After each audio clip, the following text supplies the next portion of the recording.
This is my detoxification T of fresh, जो mind को alert करता है, बॉडी को क्लीन करता है अगर हम इसको सुबह सुबह लें। और ये हम किसके साथ ले रहे हैं? समुद्र देवता के साथ, जो कि हमारे भगवान के एक स्वरूप होते हैं। और यहाँ पे मुझे समुद्र को देखने के बाद एक चीज़ याद आ रही है। भगवद गीता जी में अध्याय 6 और श्लोक है 24, उसमें एक स्टोरी है संकल्प के बारे में। भगवान श्री कृष्ण अर्जुन जी को समझा रहे हैं संकल्प की ताकत। एक गोरैया, एक तरह की चिड़िया होती है, तो उसके समुद्र के किनारे उसके अंडे रखे हुए थे और समुद्र की लहरें जैसे आ रही हैं यहाँ पे बार बार आती हैं और गोरैया के अंडे ले जाती हैं अपने साथ। अब गोरैया को पता चलता अंडे चले गए, तो वो समुद्र को बोलती है संकल्प के साथ, हे समुद्र मेरे अंडे लौटा दो, नहीं तो मैं तुमको सुखा दूंगी। तो समुद्र तो इसको इग्नोर कर देते हैं और वो बार बार क्या करती है, फिर चोंच में पानी लेती है और इधर बाहर की तरफ फेंकती है दूसरी तरफ। अब उसकी इस हरकत को देख के, इस कार्य को देख के सब हंसने लगते हैं, उसके आसपास के लोग सब हंसने लगते हैं जो भी उसके प्रजाति के होते हैं। अब धीरे धीरे ये बात फैलने लगती है, फेमस होने लगती है।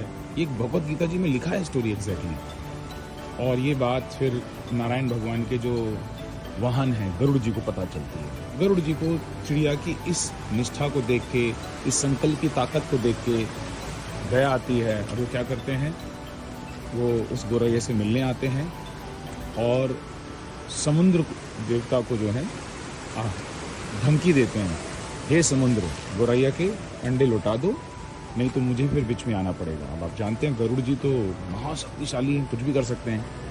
समुद्र उस बात को सुन के घबरा जाते हैं और वो अंडे गोरैया को वापस लौटा देते हैं। देखो संकल्प की ताकत। तो अध्याय 6 के 24 श्लोक में भगवान श्री कृष्ण क्या बोलते हैं, किसी भी नियम का पालन संकल्प के साथ करो तो मैं तुम्हारी सहायता करता हूँ। जैसे छोटा सा एग्जांपल, आपको वेट लॉस करना है, तो वेट लॉस करने के लिए क्या नियम है? जैसे आपको अपनी डाइट का ध्यान रखना होगा, आपको अपने एक्सरसाइज का ध्यान रखना होगा, आपके पानी का ध्यान रखना होगा, नींद का ध्यान रखना होगा, थोड़ा माइंडसेट का ध्यान रखना होगा। ये नियम है फिटनेस के, वेट लॉस के। तो जब आप इन नियम के साथ संकल्प जोड़ देते हैं, कमिटमेंट, जब तक मैं अपने आइडल वेट पे नहीं आ जाऊंगा, फिट नहीं हो जाऊंगा, इन नियम को मैं पालन करूंगा। जैसे भीष्म पितामह जी ने संकल्प किया था, सारी 10 दिशाओं को साक्षी मान के, सारे देवी देवताओं को साक्षी मान के शपथ लेता हूँ कि आजीवन ब्रह्मचारी रहूंगा। पूरा ब्रह्मांड को हिला दिया था उसका सामने। और क्या फिर आप जानती हैं भीष्म पितामह जी को। तो ऐसे ही जब संकल्प हम अपने बिजनेस में लेते हैं, जैसे बिजनेस के अंदर न्यू लीड जनरेट करना एवरी डे, और उन लीड को प्रेजेंटेशन में कन्वर्ट करना, फिर उनके द्वारा कंज्यूमर कस्टमर बनाना, अपने एग्जिस्टिंग कस्टमर का फॉलोअप करना, ये हमारे नियम है बिजनेस को आगे बढ़ाने के। तो मैं ये नियम लेता हूँ, जब तक मैं बहुत बड़ा कस्टमर बेस नहीं बना लूँगा, मेरे बिजनेस के नेक्स्ट लेवल को अचीव नहीं कर लूँगा, मैं डेली मर्रा इन सारे नियमों का पालन करूँगा। क्योंकि सक्सेस को पाने के लिए, किसी भी गोल को पाने के लिए उसके नियम होते हैं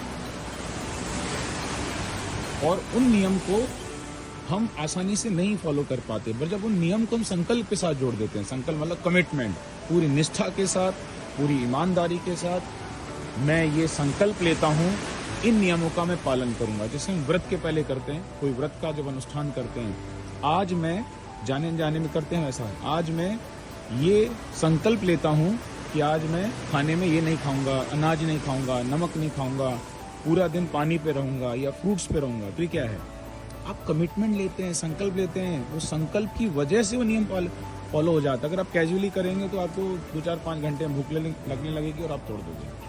this is the power of the संकल्प। तो मुझे ऐसा लगता है हम सबको संकल्प लेना चाहिए उन नियमों का, जिन नियमों का पालन करने से हम अपनी सक्सेस को पाते हैं। Thank you and God bless you.